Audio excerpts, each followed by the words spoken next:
Chapter 11, Audit and Auditors, and also Chapter 12, Fraud and Ethics. What is an audit? An audit allows an independent source outside your organization to look into your financial practices to make sure that all events that are taking place are legal. What are the different types of auditors? There are 3 different types of auditors. There are governmental auditors, internal auditors, and also CPAs, which are certified public accountants. And what is the standard option audit? This is the breakdown of what is normally reviewed during an audit. What are the parts of the report for the standard option?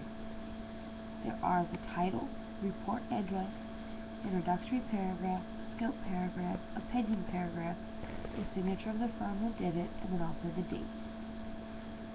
What are the other types of audit reports? There are adverse audit reports, disclaimer audit reports, and qualified audit reports. Why are audits useful to you? Well, they can make sure that you are free from any errors and that you're not committing fraud within your organization. What are some of the other services that auditors can perform? They can also create special reports, financial statements for uses in other countries, personal financial statements, and also a review of the interim financial information. What is fraud? Fraud is an intentional deception or manipulation for an individual gain. What can cause fraud? Most of the time, fraud is like employee theft in the organization of their assets, or when management is kind of caught cooking the books so that they look better for potential investors. How is fraud committed? It is usually done with either embezzlement or improper kickbacks. What is ethics? Ethics is how a business chooses to conduct themselves in situations.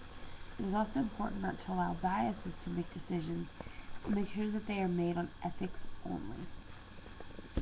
After reading these chapters, the 3 most important things I found about the auditing chapter, which is chapter 11, is what the definition of an audit is, what function auditors can perform, and also how an audit can be useful in an organization. For chapter 12 on fraud, the things that I found most useful are what is fraud, how do you commit fraud, and the actual definition of ethics.